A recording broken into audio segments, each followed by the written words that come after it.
Hello everyone, good morning. मैं शरद यादव आप सभी का स्वागत करता हूं आज की अपनी इस क्लास में, जिसमें हम लोग कवर कर रहे हैं दोस्तों विजन आईएएस की मंथली मैगजीन। और जिसमें हम लोग देख रहे हैं सितंबर 2023 की मंथली मैगजीन को कवर कर रहे हैं, जिसमें कल की क्लास में हम लोगों ने कवर कर लिया था पॉलिटी एंड गवर्नेंस के सेगमेंट को पूरी कंप्लीट तरीके से। और साथ ही साथ आपको बताते चलूं कि मई की भी हमारे चैनल पे कंप्लीट की गई है हिंदी मीडियम के लिए, जून की भी, और साथ ही साथ जुलाई के साथ अगस्त की भी हम लोगों ने चारों महीने की कंप्लीट कर ली है। और जब आपका फरवरी 2024 में पीटी 365 आएगा करंट अफेयर्स की सीरीज, तो उसे भी हम लोग इस चैनल पर कंप्लीट करेंगे। आप पूरे यूट्यूब पर देख सकते हो कि इससे बेहतर आपको हिंदी में कंटेंट कहीं भी नहीं प्रोवाइड किया जा रहा होगा।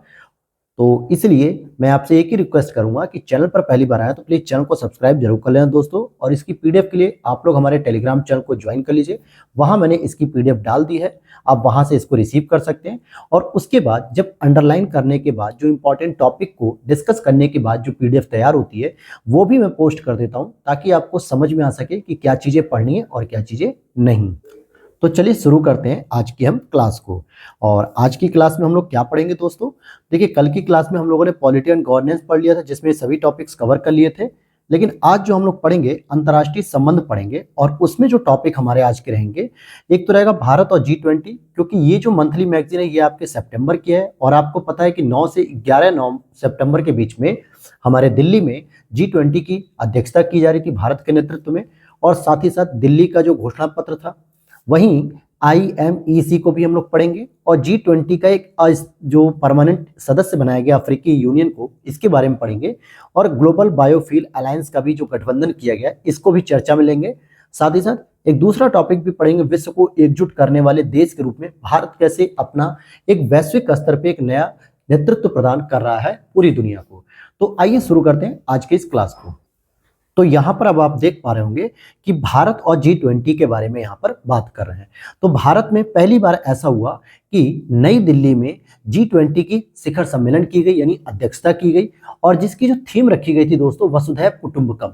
ये कई बार आपसे पूछा भी गया था, इवन की यूपीपीसीएस आप देखेंगे जब 2023 का जो प्रीलिम्स एग्जाम हुआ था तो उसमें भी ये प्रश्न पूछा गया था।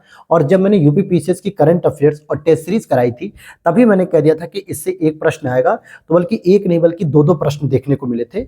और सेम टू सेम वही प्रश्न थे जो मैंने आपको बताए थे, बिल्कुल उसी लैंग्वेज में। तो यहां पर आप देखोगे वसुधैव कुटुंबकम का जो मतलब होता है कि एक पृथ्वी होती है, एक परिवार होता है और एक भविष्य। अर्थात एक ही पृथ्वी है जो हमारे घर के रूप में, और उसमें रहने वाले हम सभी एक परिवार के रूप में, और हम सभी का एक भविष्य होना चाहिए, उन्नत भविष्य के रूप में होना चाहिए। तो थोड़ा सा बढ़ने से पहले G20 के बारे में बेसिक जानकारी ले लेते हैं कि G20 अंतर्राष्ट्रीय स्तर पे आर्थिक सहयोग बढ़ाने के लिए काम करता है। हालांकि कुछ ऐसे आपको रीजनल ऑर्गेनाइजेशन देखने को मिलेंगे जो स्पेशली अपनी सैन्य सुरक्षा या अपनी बॉर्डर सिक्योरिटी के लिए डेवलप किए गए, जैसे आप नाटो को देख सकते हो, वर्सा पैक्ट को देख सकते हो। इस तरीके से और भी ऑर्गेनाइजेशन है जो केवल अपनी क्षेत्रीय सीमा की सुरक्षा के लिए बनाए गए हैं। लेकिन मैक्सिमम जो ऑर्गेनाइजेशन बनाए गए हैं, जैसे G20, G7, SAARC, BIMSTEC, ASEAN, ये जो ग्रुप हैं, ये मैक्सिमम आर्थिक व्यापार पे फोकस ज्यादा करते हैं, इकोनॉमिक कॉपरेशन पे। तो G20 भी उसमें एक शामिल है। और G20 की जो उत्पत्ति हुई वो 1999 में, जरा मैं इसको जूम कर देता हूं आपके लिए ताकि प्रॉब्लम ना हो देखने में।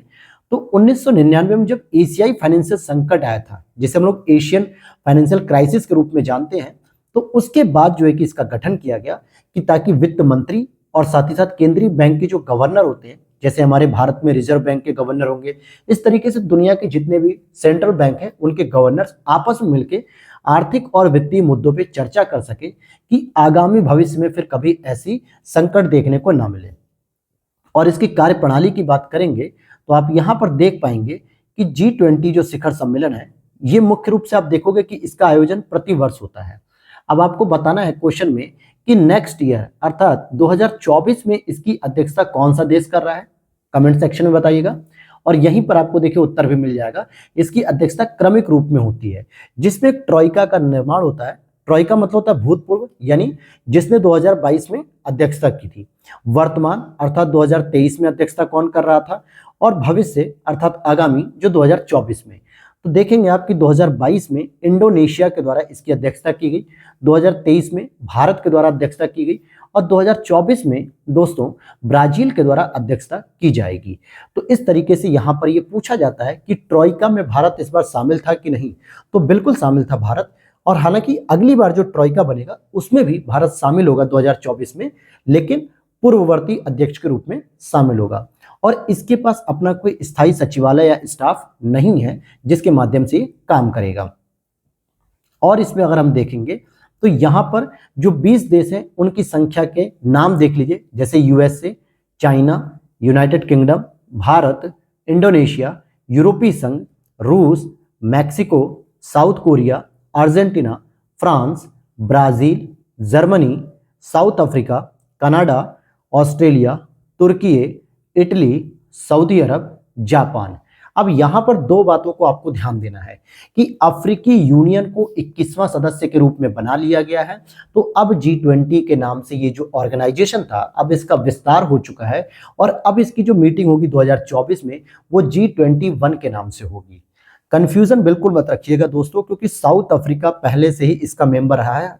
साउथ अफ्रीका पहले से इसका मेंबर है, क्योंकि वैश्विक स्तर पे भारत के जितने भी संगठन में शामिल होने की बात देखी जाती है, चाहे वो SCO हो, चाहे वो ब्रिक्स हो, तो वहां पर भारत साउथ अफ्रीका के साथ काम करता है, बात करता है, न कि पूरे अफ्रीकी यूनियन से। तो प्रश्न में आपको डिलेमा पैदा किया जा सकता है, दुविधा दी जा सकती है कि क्या साउथ अफ्रीका G20 का पहले से मेंबर था, तो हम कहेंगे जी बिल्कुल पहले से मेंबर था। केवल अफ्रीकी यूनियन जिसके अंतर्गत 55 देश आते हैं पूरे अफ्रीका के, इनको शामिल किया गया है। अच्छा, एक चीज और जाननी है आपको कि आप देखोगे अफ्रीकी यूनियन के अलावा एक और संगठन है यूरोपीय संघ, जो कोई एक देश नहीं है बल्कि एक क्षेत्रीय संगठन है, ये इसमें शामिल है। बाकी सभी इंडिविजुअल एक देश के रूप में शामिल है। अगर हम बात करें इनके आंकड़ों की, तो अफ्रीकी यूनियन के शामिल होने से पहले वैश्विक GDP लगभग 85% है, वैश्विक व्यापार में 75% रोल देते हैं, और आबादी की बात करें तो 2/3। अब आप देख लीजिए, आबादी की बात करेंगे तो इंडिया हमारा इसी में शामिल है, चाइना शामिल है, इंडोनेशिया शामिल है, USA शामिल है। इतने बड़े बड़े देश इसमें शामिल है जिनकी आबादी बहुत अधिक है। साथ ही साथ अगर आप G20 की उपलब्धि को गिनेंगे तो देखिए कई वित्तीय संकटों से संबंधित मुद्दों का इसने समाधान किया। जैसे 2008-9 की जो ग्लोबल मंदी आ गई थी, तो उस समय भी G20 के संगठन के द्वारा जो देश थे इन्होंने आपसी सहयोग करके इस मंदी को दूर किया। वहीं यूरोजोन संकट जो 2010 में आया था, क्योंकि यूरोपीय यूनियन इससे संबंधित है और उसकी मुद्रा को अपनाने वाले देशों का एक ग्रुप होता है यूरोजोन, तो वहां पे संकट हो गया। वहीं 10 ट्रिलियन अमेरिकी डॉलर का सहयोग दिया गया कोविड-19 में पूरी दुनिया के लिए। और 2018 में US चाइना व्यापार समझौता कराया गया, जो कि US चाइना में लगातार कॉन्फ्लिक्ट हो रहा था। और ऐसे ही टैक्स रिफॉर्म के मामले में भी बहुत अग्रणी भूमिका ये निभाते हैं। तो G20 की काफी उपलब्धियां हैं दोस्तों, इसलिए इसको इग्नोर हम नहीं कर सकते। और ऐसी स्थिति में भारत को अगर इसकी अध्यक्षता दी गई है तो भारत के लिए एक नए मायने लेकर आ रही है, नए अर्थ लेकर आएगी। तो जरा हम बात करें कि जो G20 समिट हुई दिल्ली में उसके क्या परिणाम निकले। तो पहला परिणाम निकला कि सर्वसम्मति से G20 नई दिल्ली लीडर्स घोषणा पत्र को अपनाया गया। वहीं ग्लोबल बायोफ्यूल्स अलायंस की भी शुरुआत की गई। तो आपसे ये प्रश्न डेफिनेटली बन सकता है, मैं कह रहा हूं UPSC 2024 के प्रीलिम्स में, कि GBA क्या है। पहली चीज आपसे UPSC ऐसी पूछ लेगा कि GBA किसके लिए स्टैब्लिश किया गया। तो आपको शब्द से तो समझ में आ रहा है कि ये कुछ बायोफ्यूल से संबंधित है, जिसपे सभी देशों ने आपसी सहमति दी है कि हम इसको स्टैब्लिश करेंगे। हालांकि मैं इसके लिए अगले टॉपिक में आपसे डिस्कशन करूंगा, लेकिन एक ये भी प्रश्न बन सकता है कि इसकी स्थापना किस संगठन के द्वारा की गई। ऑप्शन में आपको देखेगा G20, G7, सार्क और SCO, या फिर आपसे पूछा जा सकता है ब्रिक्स। ठीक है, ये ऑप्शन यहां पर देखने को मिल सकते हैं UPSC 2024 के प्रीलिम्स में। तो ये ध्यान रखना कि G20 के आउटकम्स में आता है। वहीं भारत मध्य पूर्व यूरोप आर्थिक गलियारा बनाने पर भी हस्ताक्षर किया गया। तो हम इस टॉपिक को भी डिटेल से अगले पॉइंट में हम डिस्कस करेंगे, अगले टॉपिक में अभी थोड़ी देर बाद, कि मध्य पूर्व का जो यूरोपीय एरिया है वहां पर भारत कैसे अपना एक आर्थिक कॉरिडोर डेवलप कर रहा है, जो कि चाइना के बेल्ट रोड इनिशिएटिव प्रोजेक्ट को टक्कर देगा। मतलब कि चाइना के बेल्ट रोड इनिशिएटिव प्रोजेक्ट को काउंटर रिप्लाई मिल सकेगा और भारत की आर्थिक आवश्यकताओं की पूर्ति बिना चाइना के सहयोग से भी हम पूरी कर सकेंगे। वहीं अफ्रीकी संघ को G20 का एक परमानेंट मेंबर बना दिया गया, जहां से अब G20 शिफ्ट हो चुका है G21 के रूप में। वहीं पर्यावरण और जलवायु संबंधी पर्यवेक्षण के लिए G20 सैटेलाइट मिशन आरंभ करने का प्रस्ताव रखा गया है कि G20 के देश मिलकर एक सैटेलाइट मिशन लॉन्च करेंगे जो पर्यावरण और जलवायु से पर्यवेक्षण करेंगे। क्रिप्टो परिसंपत्तियों या क्रिप्टो करेंसी के लिए वैश्विक विनियामकी फ्रेमवर्क एक तैयार किया जाएगा। इंटरनेशनल लेवल पे इसको रेगुलेट किया जाएगा, क्योंकि इसके माध्यम से ब्लैक मनी को व्हाइट मनी में जो कन्वर्ट करने की प्रॉब्लम्स आ रही हैं, जिसकी वजह से हमारे देश में या दुनिया के किसी भी देश में एक पैरेलल इकोनॉमी चल रही है, जो कि ब्लैक मनी की इकोनॉमी है, जो हमारी जीडीपी के साथ हमारे रोजगार, प्रोडक्शन, इन सभी को हानि पहुंचा रही है। तो इसको रेगुलेट करने पर भी फोकस किया जाएगा। तो इन सभी के बाद अब हम जरा देख लेते हैं कि G20 जिस पे लगभग 4,500 करोड़ रुपए जो है कि खर्च किया गया भारत सरकार के द्वारा, तो आखिर इसकी इंपॉर्टेंस क्या थी कि लोगों ने गरीबी पर तो बात की, लेकिन खाना खाया सोने और चांदी की प्लेट में। तो जो लोग सोने चांदी की प्लेट में खाना खा रहे हैं और गरीबों के हित की बात कर रहे हैं, तो थोड़ा विरोधाभासी ये विचार लगता है।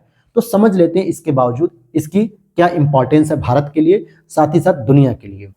तो जैसी इंपॉर्टेंस पहले आएगी कि वैश्विक वित्तीय स्थिरता का समर्थन करना, यानी जो भी संकट आए, जैसे 2008-9 का मैंने आपको संकट बताया, यूरोजोन 2010 का संकट बताया, कोविड महामारी के दौरान 2022-21 में जो पैकेज दिया गया, तो ऐसी वित्तीय स्थिरता के दौरान मतलब जो संकट आता है तो G20 के द्वारा सहयोग किया जाता है।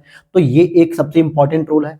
वहीं वैश्विक विकास के समक्ष विद्यमान चुनौतियों का समाधान करना, जैसे सस्टेनेबल डेवलपमेंट गोल में आप देखोगे कि गरीबी अभी भी बनी हुई है, इंफ्रास्ट्रक्चर की समस्या अभी भी है, सस्टेनेबल डेवलपमेंट की समस्या है, रोजगार की समस्या है, भुखमरी की समस्या है, लैंगिक समानता की समस्या है।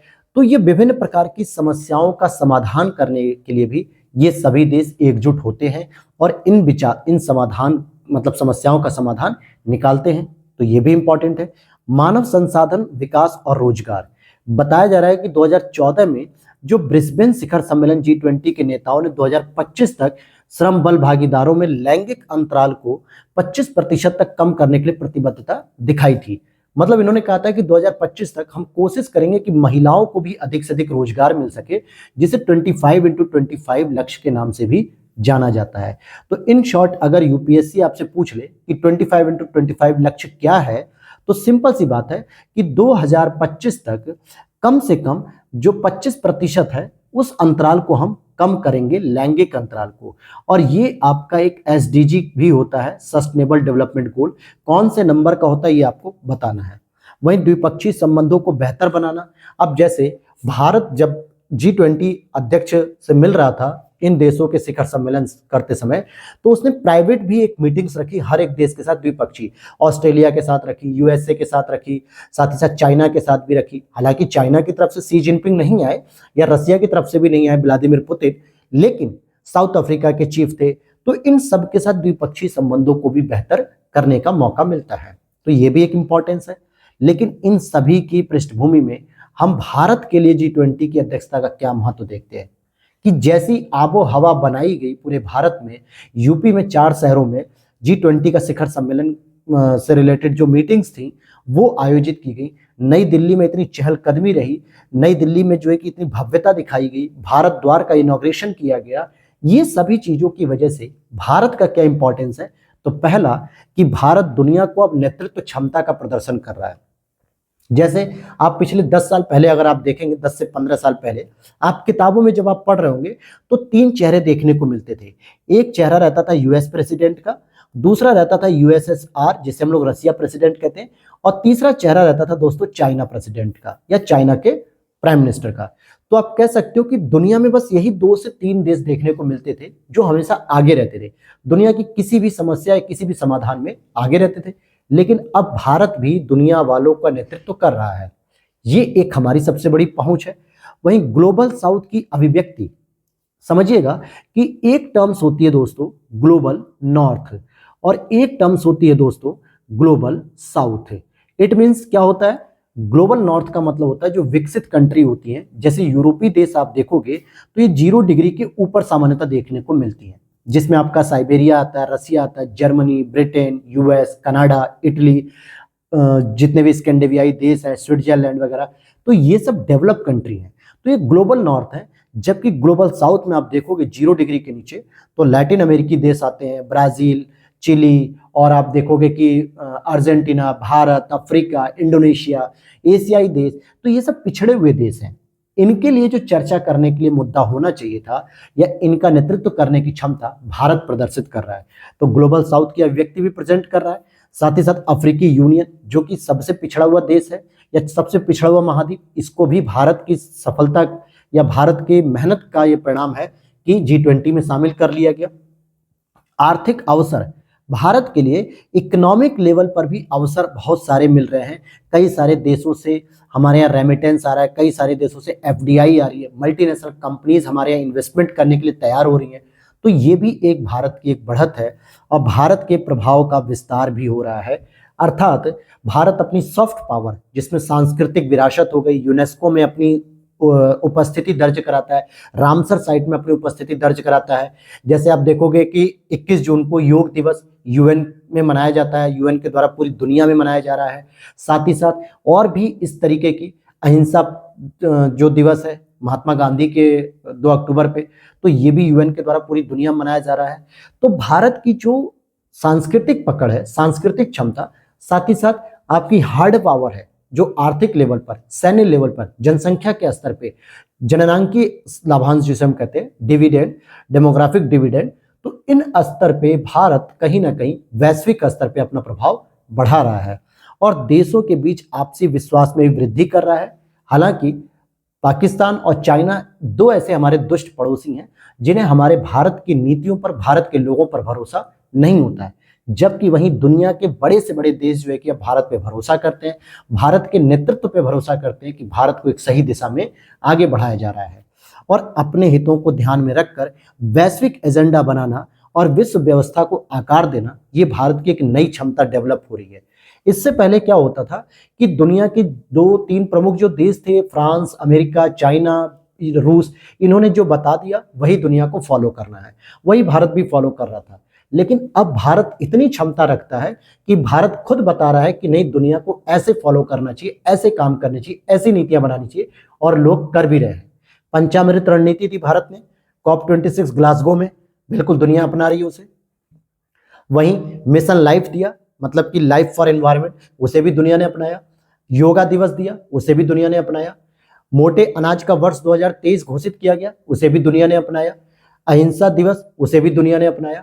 तो आप देखो, भारत के द्वारा लगातार प्रयास किया जा रहा है, चाहे भारत का नेतृत्व कोई भी रहा हो, चाहे आप पिछले नेतृत्व की बात करिए, चाहे वर्तमान नेतृत्व की बात करिए, लेकिन भारत की उपस्थिति वैश्विक स्तर पे अब लगातार बढ़ती जा रही है, जो भारतीय हितों के लिए बेहतर है। तो ये भारत का महत्व है दोस्तों, जो मैंने आपको इन शॉर्ट आपको अपने अनुभव के द्वारा बताया, एग्जाम्पल्स के द्वारा।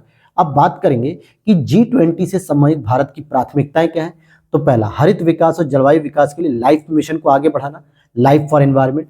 डिजिटल पब्लिक इंफ्रास्ट्रक्चर को आगे बढ़ाना, यानी जो आप टेक्नोलॉजी के रूप में आगे बढ़ रहे हो, चाहे आप IoT की बात कर लो, इंटरनेट ऑफ थिंग की बात कर लो, या फिर आर्टिफिशियल इंटेलिजेंस की बात कर लो, या फिर रोबोटिक्स की बात कर लो, या फिर आप 5G और 6G की बात कर लो, तो ये सब टेक्नोलॉजी के लिए डिजिटल पब्लिक इंफ्रास्ट्रक्चर डेवलप करना है।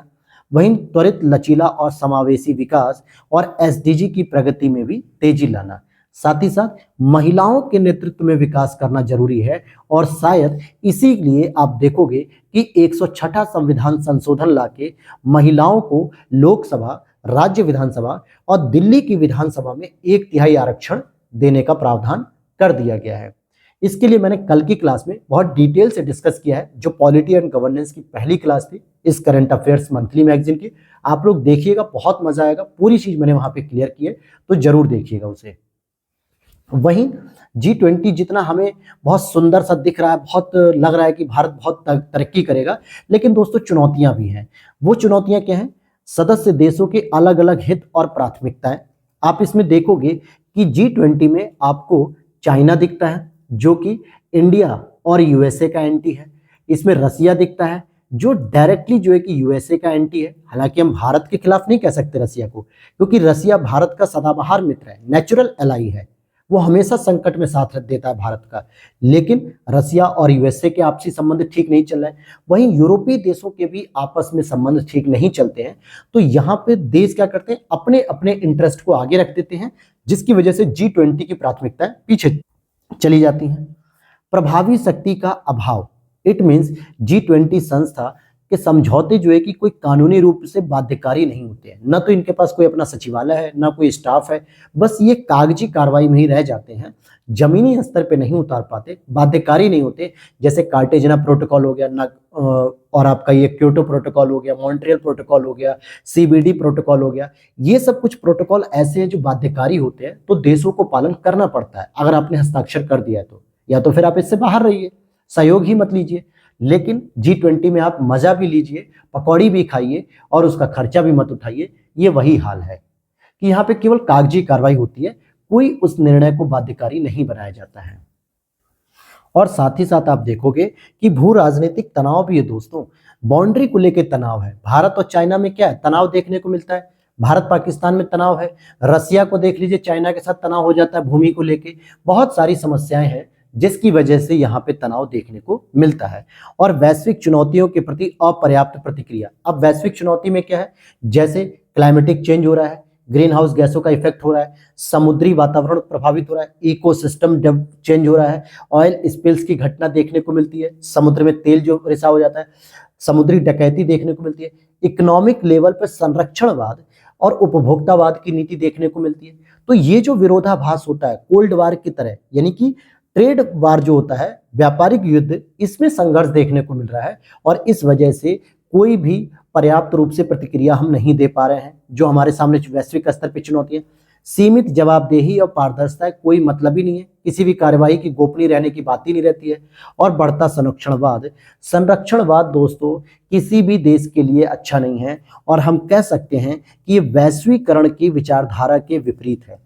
वैश्वीकरण में क्या था कि सभी देश एक दूसरे देशों के यहाँ नई नई कंपनियां स्थापित करेंगे, उनसे व्यापार करेंगे, अपनी आवश्यकता अनुसार सामान को खरीदेंगे अर्थात आयात करेंगे, और कुछ सामान को निर्यात भी करेंगे। लेकिन अमेरिका, चाइना जैसे देशों ने संरक्षणवाद के विचारों को बढ़ा के क्या किया, उद्योग, MSME, व्यापारिक हितों को प्रभावित किया है। तो ये सब चुनौतियां हैं दोस्तों। इसीलिए हम आगे की राह में बस इतना ही कह सकते हैं कि समावेशी मुद्दे के साथ आगे बढ़ना चाहिए, आंतरिक संघर्षों से बचना चाहिए। जो आपके द्विपक्षीय संघर्ष हैं उन्हें वैश्विक संघर्ष का रूप मत दीजिए। भारत और चाइना के बीच में अगर सीमा विवाद है तो इसका प्रभाव G20 के द्वारा जो भी समिट्स हो रही हैं, G20 के द्वारा जो निर्णय लिए जा रहे हैं, उसको बाधा में नहीं लाना चाहिए, उसको प्रभावित नहीं करना चाहिए। लेकिन ऐसा होता नहीं है, प्रभावी इंप्लीमेंटेशन नहीं हो पा रहा है, और निरंतरता बनाए रखना जरूरी है। लगातार सामूहिक कार्रवाई करते रहना जरूरी है, ताकि समय के साथ धीरे धीरे सभी देशों का एक रुझान बढ़ेगा और वो अपनी प्रतिबद्धता के लिए जागरूक रहेंगे। तो ये था G20 का टॉपिक। अब यहीं से जो नई दिल्ली का घोषणा पत्र आया, न्यू दिल्ली डिक्लेरेशन, उस पर भी हम जरा चर्चा करेंगे। तो क्या था डिक्लेरेशन, तो हम इन शॉर्ट सीधे फैक्चुअल इंफॉर्मेशन को कलेक्ट करेंगे कि जैसे सस्टेनेबल डेवलपमेंट की प्रगति में तेजी लाना था, जिसके लिए विकास के लिए डेटा उपयोग पर G20 सिद्धांतों का समर्थन किया गया, और विकास संबंधी क्षमता निर्माण के लिए डेटा पहल शुरू कर दी गई, यह भी एक अच्छी बात है। वहीं कृषि बाजार सूचना प्रणाली और भू पर्यवेक्षण वैश्विक कृषि निगरानी समूह को मजबूत करने पर भी बल दिया गया। अब यहां पर आप देखोगे मजबूत, संधारणीय, संतुलित और समावेशी विकास, 4 शब्द हैं दोस्तों। तो G20 शिखर सम्मेलन में वित्तीय समावेशन कार्य योजना पर भी सहमति बनाई गई कि वैश्विक स्तर पे हम वित्तीय समावेशन की ओर आगे बढ़ने का प्रयास करेंगे। साथ ही साथ स्टार्टअप 20 एंगेजमेंट ग्रुप का भी इसमें गठन किया जाएगा। आगे देखते हैं महिला सशक्तिकरण को ध्यान में रखते हुए, तो महिला सशक्तिकरण पर एक अलग कार्य समूह बनाया गया है, जो कि लैंगिक समानता, महिला सशक्तिकरण, महिलाओं के नेतृत्व को प्राथमिकता देने का काम करेगा। मतलब लैंगिक समानता की ओर आगे बढ़ेंगे। अभी मैंने आपको बताया कि लैंगिक समानता के लिए ही तो 25x25 लक्ष्य रखा गया है। मतलब 2025 तक हम 25% लैंगिक अंतराल को कम करेंगे। अब आपको बताना है कि भारत का जेंडर गैप इंडेक्स कितना है, जो कि मैंने अभी कल की क्लास में बताया है महिला आरक्षण बिल में, और साथ ही साथ इसको कौन सी वैश्विक संस्था के द्वारा जारी किया जाता है, ये भी कमेंट सेक्शन में बताइएगा, क्योंकि यही सब छोटे छोटे प्रश्न हैं जो मैं आपको यहाँ बोल रहा हूँ, यही यूपीएससी सीधे प्रश्न को रख देती है दोस्तों।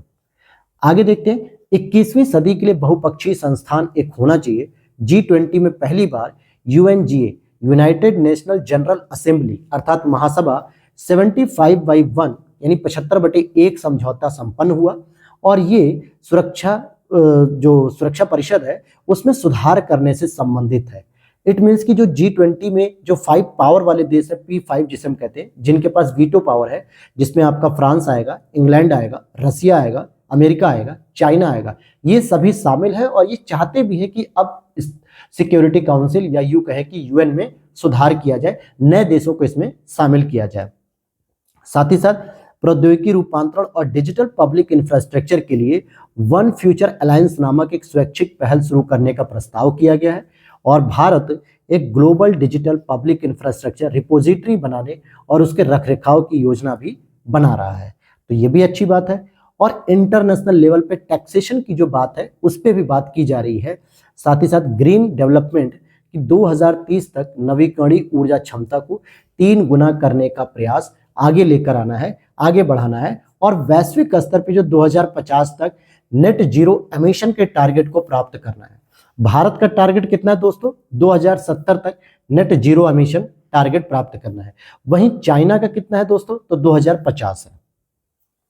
आगे देख लेते हैं कि सतत भविष्य के लिए हरित विकास का समझौता, इट मीन्स कि डेवलपमेंट अगर हो भी रहा है तो ग्रीन डेवलपमेंट होना चाहिए, न कि केवल इकोनॉमिक डेवलपमेंट। आप साथ ही साथ एनवायरमेंटल के स्तर पे भी आपको काम करना पड़ेगा, जो कि 2030 तक नवीकरणीय ऊर्जा क्षमता को 3 गुना करने के प्रयासों को बढ़ावा देने पर सहमति हुई है। राष्ट्रीय स्तर पे जो निर्धारित योगदान होता है ना, एनडीसी नेशनल डेवलपमेंट काउंसिल जो हम लोग भारत में पढ़ते हैं, जिसको 1952 में गठित किया गया था, ये 2030 से पहले 5.8 से लेकर 5.9 ट्रिलियन अमेरिकी डॉलर के वित्त पोषण की आवश्यकता का उल्लेख किया गया है कि अगर आपको सस्टेनेबल स्तर पे अपने फ्यूचर को आगे बढ़ाना है, दुनिया में हरित विकास करना है, तो लगभग 6 ट्रिलियन अमेरिकी डॉलर की आवश्यकता पड़ेगी। और इसके लिए resource efficiency, circular economy industry, coalition, travel for life जैसी पहले शुरू की गई हैं। साथ ही साथ प्लेनेट, लोगों, शांति और समृद्धि के लिए भी इसमें आउटकम लाया गया था कि यूक्रेन मुद्दे पर आम सहमति रखी जाए, जिससे रसिया और यूक्रेन के बीच में जो लगातार चला आ रहा है पिछले 1 साल से ये तनाव है, इसको समाप्त किया जाए। तब तक आप देखोगे कि अभी इजराइल और फिलिस्तीन के बीच में तनाव शुरू हो गया। रूस यूक्रेन युद्ध से वैश्विक अर्थव्यवस्था पर पड़ने वाले प्रतिकूल प्रभावों पर चर्चा की जाए, जिसकी वजह से भारत में आप देखोगे क्रूड ऑयल महंगा हो गया, बहुत सारी सप्लाई नहीं हो पाई, जिसकी वजह से अनाजों के भी दाम में महंगाई देखने को मिलती है। तो काफी संघर्ष हुआ यहाँ पर। वहीं थीमेटिक स्तर पर रोड मैप और सिद्धांतों को डेवलप किया जाएगा, जो कि सूचनाओं तक एमएसएमई की पहुंच बढ़ाने के लिए जयपुर कॉल फॉर एक्शन को अपनाया गया। तो ये प्री पे पूछा जा सकता है जयपुर के स्तर पे क्या हुआ। ब्लू इकोनॉमी या महासागर आधारित अर्थव्यवस्था के लिए चेन्नई उच्च स्तरीय सिद्धांत दस्तावेज अपनाया गया। G20 ग्लोबल लैंड इनिशिएटिव को मजबूती देने के लिए Gandhinagar implement road map, Gandhinagar सूचना मंच को अपनाया गया। तो मैं आपसे कह सकता हूं कि ये जो 3 पॉइंट है दोस्तों, ये यूपीएससी सीधे उठा के रख लेगा 2024 में मैचिंग करने के लिए कि एमएसएमई के लिए डेटा एनालिसिस का सेंटर कहाँ खोला जा रहा है, तो जयपुर में खोला जा रहा है। ब्लू इकोनॉमी महासागर आधारित अर्थव्यवस्था के लिए दस्तावेज जो जारी किया वो किस राज्य या शहर से समय था? चेन्नई से। वहीं G20 ग्लोबल लैंड इनिशिएटिव के लिए जो रोड मैप तैयार हो रहा है वो किस नाम से? गांधीनगर इंप्लीमेंट। तो ये तीनों ही प्रश्न आपसे पूछे जा सकते हैं मिलान करने के लिए। और साथ ही साथ 2040 तक भू क्षरण को 50% तक कम करना है, ये भी इसमें टारगेट रख दिया गया है। और इन सभी के लिए 5 प्राथमिकताएं तय की गई हैं। एक तो हरित पर्यटन, डिजिटलीकरण, कौशल, पर्यटन एमएसएमई और गंतव्य प्रबंधन। तो ये आपको पता रहना चाहिए। तो चलिए अब हम चलते हैं अपने अगले टॉपिक पे, और हमारा अगला टॉपिक है भारत मध्य पूर्व यूरोप आर्थिक गलियारा, जिसको मैंने अभी आपसे G20 के टॉपिक में डिस्कशन किया था कि IMEC भारत क्यों मध्य एशिया नहीं बल्कि मध्य यूरोपीय देशों में अपने इकोनॉमिक इंटरेस्ट को कैसे डेवलप कर रहा है, तो इस पर अब हम चर्चा करेंगे। तो यहां पर आप देखेंगे कि G20 के अंतर्गत ही भारत मध्य पूर्व यूरोप आर्थिक गलियारे की स्थापना के लिए समझौता कर लिया गया, जिसके अंतर्गत भारत के साथ साथ यूएसए, सऊदी अरब, यूरोपीय संघ, संयुक्त अरब अमीरात, फ्रांस, जर्मनी और इटली ने इस पर हस्ताक्षर कर दिए हैं। अब यहाँ पर बात हो रही है, आप देखोगे कि इंडिया का ये वाला जो पार्ट है ना, मुंबई वाला हिस्सा, यहाँ से कनेक्ट किया जा रहा है सबसे पहले जबल अली यानी यूएई के एक पार्ट को, फिर वहां पे ही आप देखोगे कि यूएई का एक दूसरा पार्ट भी कनेक्ट किया जा रहा है, फिर सऊदी अरेबिया कनेक्ट किया जा रहा है, फिर और आगे बढ़ेंगे सऊदी अरेबिया, फिर यहाँ पे इजराइल वाला थोड़ा सा पार्ट आ रहा है, लेकिन फिर आगे आप देखेंगे ग्रीस जो कि यूरोप में हमें एंट्री दे रहा है।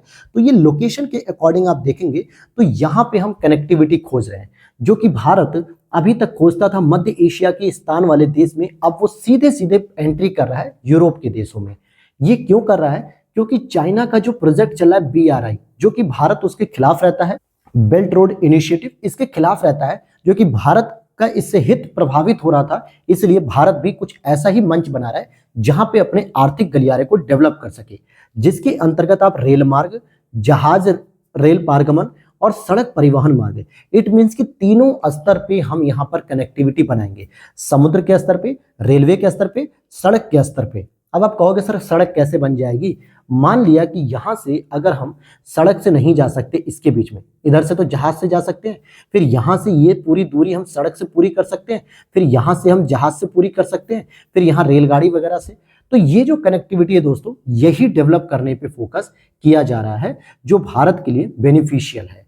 और इसमें दो कॉरिडोर होंगे, एक होगा पूर्वी गलियारा जो भारत को अरब की खाड़ी से जोड़ेगा। कहां से जोड़ेगा? अरब की खाड़ी, ये वाला जो एरिया है। और दूसरा उत्तरी गलियारा होगा जो अरब की खाड़ी को यूरोप से जोड़ेगा। तो भारत दो फेज में इसकी कनेक्टिविटी को डेवलप कर रहा है। पहले तो वो अरब की खाड़ी में जाएगा यहां तक, इस वाले एरिया में, फिर यहां से वो यूरोप तक एंट्री करेगा। तो ये जो दो कनेक्टिविटी है, इसी पर हम बात करेंगे। तो आप देखेंगे यहां पर कि इसके अंतर्गत सीमा पार जहाज रेल पारगमन नेटवर्क का निर्माण करना, जिसमें भारत और संयुक्त अरब अमीरात, सऊदी अरब, जॉर्डन, इजराइल और यूरोप के बीच वस्तुओं और सेवाओं के व्यापार मार्ग को हम सक्षम कर सकेंगे। क्योंकि ये वाला जो एरिया है जॉर्डन इजराइल की रेंज में, तो यहाँ से होते हुए ही हम प्रवेश कर जाएंगे यूरोपीय देश में, ठीक है। और यूरोपीय देश के किस पॉइंट को कनेक्ट कर रहा है ये पूछ सकता है। तो ये पायरीज करके एक जो है कि बंदरगाह है, इसको हम पिरेसस भी बोलते हैं, पेरियोस भी बोलते हैं, जो कि ग्रीस के अंतर्गत आता है। और भारत का कौन सा बंदरगाह? मुंबई। तो इसकी भी कनेक्टिविटी यूपीएससी पूछ सकता है आपसे, क्योंकि यूपीएससी का बहुत फेवरेट टॉपिक है लोकेशन के बेस पे क्वेश्चन पूछना। तो लोकेशन पे आधारित क्वेश्चन बहुत पूछता है यूपीएससी, तो ध्यान रखना। साथ ही साथ वैश्विक अवसंरचना और निवेश के लिए साझेदारी का भी यह हिस्सा रहेगी ये परियोजना, जो कि इसकी घोषणा 2021 में ही यूनाइटेड किंगडम ने G7 के शिखर सम्मेलन में कर दी गई थी। तो G7 का जो शिखर सम्मेलन है उसमें ही इसकी घोषणा यूनाइटेड किंगडम ने की थी, PGII, और इसका ये हिस्सा भी रहेगा।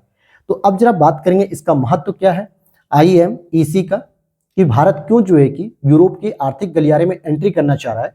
तो वैश्विक व्यवस्था का झुकाव यूरेशिया की ओर करने में महत्वपूर्ण भूमिका। यूरेशिया का मतलब हो गया दोस्तों यूरोप और प्लस एशिया, और भारत किसका हिस्सा होता है? भारत हमारे एशिया का हिस्सा है। हालांकि इसके अंतर्गत भी भारत दक्षिण एशिया का हिस्सा माना जाता है। किसका माना जाता है? दक्षिण एशिया का। तो आप देखोगे कि पूरी की पूरी वैश्विक व्यवस्था जो अभी यूरो सेंट्रिक है, अर्थात कि यूरोपीय कंट्रीज के अंतर्गत सेंट्रिक है, वो अब धीरे धीरे किधर हो जाएगी? भारत और यूरोप और एशिया की तरफ बढ़ेगी। वहीं व्यापार सुविधा और पहुंच, यानी देशों के बीच व्यापार की लागत में कमी आएगी, बाजार पहुंच को बढ़ावा मिलेगा, यानी भारत अपने सामान को, MSME सेक्टर को कहीं ना कहीं हम और भी देशों के साथ कनेक्ट कर सकेंगे, और निवेश के अवसरों में भी वृद्धि होगी। क्षेत्रीय कनेक्टिविटी में वृद्धि मिलेगी, हम परिवहन अवसंरचना, सीमा पार सहयोग, ऊर्जा आपूर्ति, लॉजिस्टिक क्षमताएं, ये सभी चीजें हमारी बेहतर हो सकेंगी। और इकोनॉमिक एकीकरण भी देखने को मिलेगा कि पश्चिम एशिया और यूरोप के बीच में एकीकरण की भूमिका महत्वपूर्ण हो जाएगी। राजनयिक सहयोग और भू राजनीतिक स्थिरता भी आएगी। साथ ही साथ सुरक्षित क्षेत्रीय आपूर्ति श्रृंखला की स्थापना हो सकेगी। मतलब कि इस स्तर पे हम मध्य एशिया, साथ ही साथ आप देखोगे कि जो पश्चिम एशिया है, अरब वाले कंट्रीज है, और यूरोपीय क्षेत्र, इनमें हम एक स्थिरता का भी विकास कर सकेंगे। और वहीं सतत विकास के स्तर पर हम स्वच्छ ऊर्जा के विकास और निर्यात को बढ़ावा देंगे, ऊर्जा ग्रिड दूरसंचार का विस्तार कर सकेंगे, स्वच्छ ऊर्जा प्रौद्योगिकी के अंगीकरण को बढ़ावा दे सकेंगे, और सभी के लिए इंटरनेट पहुंच में सुधार भी हम कर सकेंगे। तो ये भी सस्टेनेबल डेवलपमेंट गोल के जो टारगेट्स हैं वो भी अचीव करने में मदद मिलेगी। साथ ही साथ हम देखते हैं कि ये जो IMEC है ये किस तरीके से चाइना के बेल्ट रोड इनिशिएटिव प्रोजेक्ट से डिफर है। क्यों अंतर है इन दोनों में? तो आप देखोगे दोनों ही अंतरराष्ट्रीय परियोजनाओं के समान उद्देश्य है, कहीं ना कहीं डेवलपमेंट करना। हालांकि अपेक्षाकृत बड़ा किसका है? BRI, यानी BRI का जो प्रोजेक्ट है वो लागत के हिसाब से न्यू सिल्क रूट जो है कि बहुत बड़ा है। वहीं 2013 में इसको आरंभ किया गया, जबकि इसकी शुरुआत की गई है 2023 में। तो भाई 10 साल अगर आप पीछे हो तो 10 साल पीछे रहोगे, उसके लिए काफी मेहनत करनी पड़ेगी। अगर हम बात करें IMEC, तो सभी देशों के साझा लाभ होंगे, स्थानीय आबादी के लिए रोजगार मिलेगा, सर्वोत्तम अंतर्राष्ट्रीय ऋण पद्धतियों का अनुसरण किया जाएगा यहाँ पे। जबकि BRI में चीन के हितों की पूर्ति हो रही है, मुख्य रूप से चीन की कंपनियों के लिए रोजगार पैदा होगा और भारतीय भागीदार जो भी देश होंगे वो ऋण जाल में फंसते चले जाएंगे। जैसे उसने नेपाल को फंसाया, पाकिस्तान को फंसाया, कोलंबो का हम्बन टोटा लूट लिया, बहुत सारे मध्य एशियाई देश और अफ्रीकी देश में भी उसने लूट मचा रखी है। तो इससे आप देखोगे कि चाइना और भारत की सोच में कितना डिफरेंस है। भारत कहीं ना कहीं वैश्विक स्तर पर विकास करने की बात कर रहा है, वैश्विक स्तर पर रोजगार क्रिएट करने की बात कर रहा है, वैश्विक स्तर पे छवि अपनी सुधार रहा है, वैश्विक स्तर पे अवसंरचनात्मक निर्माण कर रहा है। लेकिन भारत क्या कर रहा है? वो चाइना क्या कर रहा है? वो अपना केवल हित साध रहा है।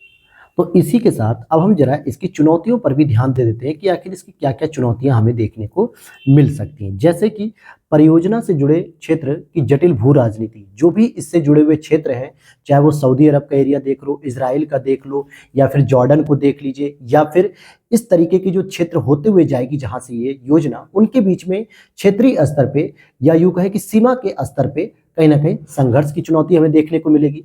दूसरी, मौजूदा प्रतिद्वंदिता, जैसे स्वेज नहर का विकल्प उपलब्ध होने के कारण मिस्र का व्यापार प्रभुत्व स्थापित तो हो गया, तो इस तरीके से ये जो गलियारा है प्रमुख प्रमुख क्षेत्रों से जहां जहां होकर जाएगा उनका प्रभुत्व हो जाएगा, बाकी छोटे छोटे देशों को इसका लाभ नहीं मिल सकेगा। लॉजिस्टिक संबंधी भी चुनौतियां देखने को हमें मिलेंगी, जैसे विनियामकी प्रक्रिया हो गई, भौगोलिक क्षेत्र हो गए, परिवहन प्रोटोकॉल, इन सभी से संबंधित भी लॉजिस्टिक हमें समस्याएं देखने को मिलेंगी। और सुरक्षा संबंधी भी चुनौतियां रहेंगी, क्योंकि आतंकवाद, संघर्ष, पायरेसी, जो समुद्री डकैती होती है, उसको कंट्रोल करने के लिए कोई भी अभी नियम नहीं बनाया गया है। और मल्टी मॉडल कार्गो के साथ समस्या भी रहेगी और वित्तीय प्रतिद्वंदिताएं भी रहेंगी। तो ये सारी चीजें रहेंगी। और वहीं मध्य पूर्व में भारत की रुचि क्यों बढ़ रही है, तो उसके पीछे का फैक्टर जानना होगा कि सुरक्षा स्थितियों का बेहतर होना और राजनीतिक स्थिरता का बढ़ना। क्योंकि भारत सऊदी अरब, ईरान और इजराइल, इन तीनों ही देशों के साथ अपने संबंधों को मजबूत करना चाहता है, जिसके माध्यम से भारत की यह स्थिति मजबूत हो सके। वहीं भू राजनीतिक हित जो है कि जैसे आतंकवाद, उग्रवाद या समुद्री व्यापार में जो रुकावटें आती हैं, जो समुद्री व्यापार में लूट होती है, चुनौतियां होती हैं, तो ये सभी कम हो सकेंगी भारत की। ऊर्जा सुरक्षा के नए देश खोजे जा सकेंगे, नए जो है कि संसाधन खोजे जा सकेंगे, जिसकी वजह से जो हमारा जो तेल और प्राकृतिक गैस है जो कि आयात करना पड़ता है हमें कुछ निश्चित देशों से, तो हमारे लिए विविधताएं भी बढ़ेंगी, नए नए देशों से रिश्ते बनेंगे। डायस्पोरा की बात करें तो 8 मिलियन से अधिक भारतीय जो है कि खाड़ी देशों में रहते हैं, कतर वाले देशों में, दुबई वाले देशों में, सऊदी अरब में। तो भारत का संबंध भी इनसे बेहतर हो सकेगा डायस्पोरा से, और डिफेंस के स्तर पे भी काम कर सकेंगे हम। तो इसी वजह से भारत यहां पर अपनी रुचि को बढ़ा रहा है। लेकिन अब हम देखते हैं अपना अगला पॉइंट, जो कि अफ्रीकी संघ है, जो G20 का एक सदस्य बना है। तो इसके बारे में बस बेसिक जानकारी आपको होनी चाहिए कि आखिर क्या है ये। तो देखिए, G20 में सभी देशों के साथ साथ केवल 2 ऐसे क्षेत्रीय संगठन है जो शामिल है। पहला यूरोपीय संघ, जिसमें ऑलरेडी 28-29 देश है, और दूसरा अफ्रीकी संघ, जिसमें लगभग 55 देश है। जो अफ्रीकी संघ है, इसका हेडक्वार्टर दोस्तों कहाँ है? अदिस अबाबा, इथोपिया में। कहाँ पे? इथोपिया में। यह एक महाद्वीपीय संगठन है जो कि पूरे अफ्रीका महाद्वीप को कवर करता है। इस तरीके से आप देखोगे इसका लोगो है, जिसमें 55 देश इस संघ के सदस्य हैं। 2002 में ऑर्गेनाइजेशन ऑफ अफ्रीकन यूनियन की जगह पे इसको स्थापित किया गया था, अफ्रीकी संघ को। और इसकी कुल आबादी 1.4 अरब और जीडीपी 3 ट्रिलियन अमेरिकी डॉलर के बराबर है, जो कि अफ्रीका के नागरिक समावेशन और अफ्रीकी देशों के बीच में समृद्धि को सहायक करने के लिए बनाया गया था। तो बस यही एक छोटी सी जानकारी थी अफ्रीकी यूनियन की। लेकिन अफ्रीकी यूनियन को G20 में शामिल करने से क्या क्या इंपॉर्टेंस निकलेंगी? पहली इंपॉर्टेंस कि G20 के लिए क्या महत्व होगा। तो पहला, जलवायु परिवर्तन के प्रभावों को कम करने के में अफ्रीका की विशाल क्षमता है। अफ्रीका के पास विश्व का लगभग 60% नवीकरणीय ऊर्जा संसाधन मौजूद है। जब हम इसे G20 में शामिल कर रहे हैं तो कहीं ना कहीं हम इसके साथ व्यापार के रूप से ऊर्जा संसाधन के जो नवीकरणीय संसाधन है उनका प्रयोग करके हम क्लाइमेटिक चेंज को रोक सकते हैं, ग्रीन हाउस गैस के प्रभाव को कम कर सकेंगे। वहीं G20 की नीतियों और निर्णयों की विश्वसनीयता को भी हम बढ़ावा दे सकेंगे और G20 की छवि का दोबारा रीबिल्डिंग होगी, यानी पुनर्निर्माण होगा। जैसा लोग या देश समझते हैं कि G20 में 20 विकसित और शक्तिशाली देश हैं जो हमारे अल्पसंख्यक या जो गरीब देश हैं, विकासशील देश हैं, अल्प विकसित, जैसे अफ्रीकी महाद्वीप हो गया, दक्षिण अमेरिकी महाद्वीप हो गया, इनका शोषण किया जाता है। तो ये जो छवि है वो नकारात्मक है, जिसको परिवर्तित किया जाएगा अफ्रीकी संघ को शामिल करने के साथ। इससे अमेरिकी जो साउथ अमेरिका देश है, एशियाई देश है, लैटिन अमेरिकी देश है, इनमें एक पॉजिटिव छवि जाएगी G20 की और G20 से ये जुड़ने का भी प्रयास कर सकेंगे। भारत के लिए इंपॉर्टेंस क्या है? तो ग्लोबल साउथ की अभिव्यक्ति के लिए एक नेतृत्वकर्ता बनना। तो ग्लोबल साउथ का सबसे बड़ा हिस्सा कौन सा है? आपका अफ्रीका, जो कि पूरी तरीके से पिछड़ा हुआ है। तो इसकी आवाज बन के भारत उभर रहा है, भारत की आकांक्षाओं के अनुरूप भी है। साथ ही साथ संयुक्त राष्ट्र सुरक्षा परिषद में स्थायी सदस्यता प्राप्त करने के लिए अफ्रीकी यूनियन जैसे एक बड़े देशों का समूह भारत की स्थायी सदस्यता के लिए जब समर्थन करेगा तो इसका भी वैश्विक स्तर पे एक अलग प्रभाव पड़ेगा। भाई टोटल आप देखोगे कि 200 देश है मैक्सिमम से मैक्सिमम मान के चलिए, जिसकी 1/4 आबादी अफ्रीकन यूनियन में है और सीधे ये इंडिया को रिप्रेजेंट करेंगे कि हम इसको परमानेंट मेंबर के रूप में देखना चाहते हैं। और संसाधनों का विविधीकरण जो भारत मध्य एशियाई देशों में या फिर पश्चिम एशियाई देशों तक सीमित है, उसके लिए अफ्रीका के भी द्वार खुल जाएंगे, जहां चाइना पहले से ही अपनी कुंडली मार के बैठा हुआ है। तो ये चीज होगी। वहीं अफ्रीका के लिए क्या इंपॉर्टेंस होगी? तो समावेशिता बढ़ेगी, यानी इंक्लूसिव डेवलपमेंट होगा उनका। वहां पे जो असंतुलन है रोजगार को लेके, सरकार को लेके, शिक्षा को लेके, स्वास्थ्य को लेके, बेसिक इंफ्रास्ट्रक्चर को लेके, टेक्नोलॉजी को लेके, इन सभी चीजों का जो समाधान है वो निकाला जाएगा और समाधान प्रस्तुत किया जाएगा, जिससे उनके भी जीवन स्तर में सुधार हो सकेगा और अफ्रीका की ग्रोथ भी जो है कि इससे बढ़ेगी, जो वैश्विक ग्रोथ में इंक्लूड होगी और वैश्विक ग्रोथ में एक सहयोग देगी। तो ये अफ्रीका के लिए भी इंपॉर्टेंट रहेगा। अब हम बात करेंगे, जो मैंने आपको ऊपर बताया था कि जीबीए की इस्टेब्लिशमेंट कहां पर की गई है? G20 के संगठन में, नई दिल्ली डिक्लेरेशन में 2023 में। तो what is the GBA global biofuel alliance? ये क्या है? इससे संबंधित टॉपिक आपसे यूपीएससी पूछ सकती है, तो इसलिए हम इस पर यहां पर चर्चा करेंगे। तो जरा समझ लेते हैं यहां पर हम कि आप देखोगे कि भारत ने Singapore, Bangladesh, Italy, USA, Brazil, Argentina, Mauritius, संयुक्त अरब अमीरात के नेताओं के साथ मिलकर जीबीए यानी कि ग्लोबल बायोफ्यूल अलायंस की शुरुआत की है। इसका उद्देश्य क्या है दोस्तों?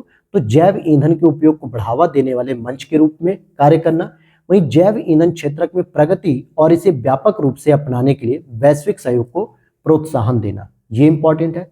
जीबीए के वर्तमान सदस्यों में शामिल हैं, कितने देश शामिल हैं? 7 देश, Argentina, Brazil, Canada, Bharat, Italy, दक्षिण अफ्रीका और संयुक्त राज्य अमेरिका।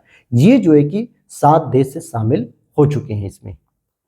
यहां पे आप देखोगे कि G20 के 4 आमंत्रित देश भी हैं, बांग्लादेश, सिंगापुर, मॉरिशस, संयुक्त अरब अमीरात, क्योंकि ये अभी तक जो है कि आमंत्रित देश के रूप में इसमें शामिल हुए हैं। लेकिन यहां पे हमें समझना है कि जीबीए का इंपॉर्टेंस क्यों है इतना, क्या क्या महत्व मिलेगा। तो पहला कि जैव ईंधन के लिए एक बाजार विकसित किया जा सकेगा, ठीक है, जिसको हम कह सकते हैं वर्चुअल मार्केट प्लेस का यहाँ पे निर्माण किया जाएगा, जहां पे सभी देश अपनी आवश्यकताओं के अनुसार यहाँ पे क्या करेंगे कि बायोफ्यूल्स के संबंध में रणनीति और विकास या विजन को शेयर करेंगे। मजबूत मानक निर्धारण एक तैयार कर सकेंगे, जिससे उसको रेगुलेट कर सकेंगे, उसका अंगीकरण कर सकेंगे, उसके ऊपर इम्प्लीमेंटेशन करेंगे बायोफ्यूल्स के लिए। वहीं जलवायु संबंधी प्रयासों में भी योगदान दे सकेंगे कि 2030 तक जो 3 गुना करने की आवश्यकता है जैव ईंधन के उत्पादन को, और साथ ही साथ विश्व की ऊर्जा प्रणाली को 2050 तक नेट जीरो एमिशन के लक्ष्य को प्राप्त करने में मदद करेगी। क्योंकि जीबीए जो है बायोफ्यूल्स, ये नवीकरणीय ऊर्जा का संसाधन है, इससे भारत के साथ साथ वैश्विक स्तर पर भी मदद मिलेगी। और और तो और परिवहन क्षेत्र को भी विकार्बनीकृत किया जा सकेगा, डीकार्बोनाइज भी किया जा सकेगा। और जागरूकता भी फैलाई जाएगी कि जीबीए ग्रीन हाउस गैस उत्सर्जन को कम करने में जैव ईंधन की भूमिका के बारे में जागरूकता बढ़ेगी। लेकिन हम चुनौतियों पर आगे बढ़ने से पहले भारत के लिए इसकी इंपॉर्टेंस समझते हैं। जो भारत लगातार एम्फेसाइज कर रहा है कि आपको शामिल होना चाहिए, तो पहला कि जैव ईंधन से संबंधित भारत की जो पहल चल रही है, जैसे इसमें आप देखोगे कि जीवन एक पहल है, सतत एक पहल है, गोवर्धन योजना एक पहल है, जिससे भारत को लाभ हो सकेगा। किसानों की आय बढ़ाने और नई नौकरियां पैदा करने में जो हमारी सरकार का वादा था 2 करोड़ प्रतिवर्ष नौकरियां, तो उसके लक्ष्य को कुछ हद तक प्राप्त किया जा सकेगा। तेल पर निर्भरता कम करने में मदद मिलेगी। 80% से अधिक जो हम आयात करते हैं, इस पे निर्भरता को हम कम कर सकेंगे। क्या कर सकेंगे? कम कर सकेंगे। और साथ ही साथ राष्ट्रीय लक्ष्यों को भी हम प्राप्त कर सकेंगे। क्या करेंगे हम? राष्ट्रीय लक्ष्यों को भी हम प्राप्त कर सकेंगे। ठीक है, जैसे भारत सरकार की जो राष्ट्रीय नीति है कि 2025-26 तक पेट्रोल में 20% इथेनॉल का मिश्रण हमें करना है। 10% का ऑलरेडी हम कर चुके हैं और भारतीय उद्योगों के लिए अतिरिक्त अवसर भी मिलेंगे यहाँ पर। तो ये भारत के लिए भी इंपॉर्टेंस है। लेकिन अब हम बात करेंगे इसकी चुनौतियों की कि क्या क्या चुनौतियां यहाँ पर हो सकती हैं। तो पहली ही चुनौती है कि स्पष्ट परिभाषा नहीं है। आखिरकार ग्लोबल बायोफ्यूल्स अलायंस के अंतर्गत किसे किसे शामिल किया जा रहा है, इसमें सर्वसम्मति का अभाव भी है। यही एक सबसे बड़ी समस्या है। इसमें प्रौद्योगिकी हस्तांतरण की बात करेंगे तो जो विकसित देश हैं अग्रणी लेवल पर, वो टेक्नोलॉजी को साझा करने के लिए इसमें तैयार नहीं होंगे, क्योंकि वो बिना किसी शर्त के विकासशील देशों के साथ साझा कर दें अपनी टेक्नोलॉजी, इसकी गारंटी नहीं है। भू राजनीतिक प्रतिस्पर्धा भी एक बाधा बनेगी तेल उत्पादक देशों के लिए। और धीमी वृद्धि विशेष रूप से सौर एवं पवन ऊर्जा जैसे अन्य नवीकरणीय संसाधनों की तुलना में जैव ईंधन को अपनाने में पर्याप्त तेजी नहीं देखी जा रही है, क्योंकि नवीकरणीय ऊर्जा में जो पवन और सौर है, इसमें हमें कोई खर्चा नहीं करना पड़ रहा है। सूरज हमें प्रकाश दे ही रहा है, हवा हमें दे ही रही है एनर्जी, तो इस पे खर्चा कम है। लेकिन बायोफ्यूल्स पे खर्चा ज्यादा है, इसलिए कोई भी देश इंटरेस्ट नहीं दिखा रहा है। और उत्पादन से संबंधित भी इसमें चुनौतियां होंगी कि गुणवत्तापूर्ण कच्चे माल को कहाँ पे स्टॉक किया जा सके, क्योंकि इसकी तो उपलब्धता कम है। खाद्यान्न के इस्तेमाल से खाद्य उत्पादन और कीमतों पर प्रभाव पड़ेगा। प्रौद्योगिकी की कमी आएगी, चुनौतियां, ये सभी चीजें हमारी संधारणीय उत्पादन में एक बाधा पैदा करेगी। तो जीबीए का जो प्रोजेक्ट है वो तो 2023 में लॉन्च कर दिया गया भारत के द्वारा G20 समिट में, लेकिन ये कहां तक इंप्लीमेंट हो पाएगा, ये आगे आने वाले समय में ही पता चल पाएगा। तो चलिए, आज की क्लास में हम लोगों ने डिस्कस कर लिया दोस्तों 4 से 5 टॉपिक को। तो अब हम लोग इस क्लास को यहीं पर स्टॉप करेंगे और कल हम पढ़ेंगे अपने अगले टॉपिक को कि India as a global unifier, यानी भारत एक ऐसा देश बन रहा है जो विश्व को एकजुट करने वाली विचारधारा को लेकर आगे बढ़ रहा है और दुनिया को नेतृत्व प्रदान कर रहा है। तो मिलते हैं इसी वीडियो में, मतलब इसी लेक्चर के साथ अगली वीडियो में। वीडियो अच्छी लगी हो तो लाइक कर देना दोस्तों, चैनल पर पहली बार आए तो प्लीज सब्सक्राइब जरूर कर लेना। मिलते हैं नेक्स्ट वीडियो में। Thanks for watching.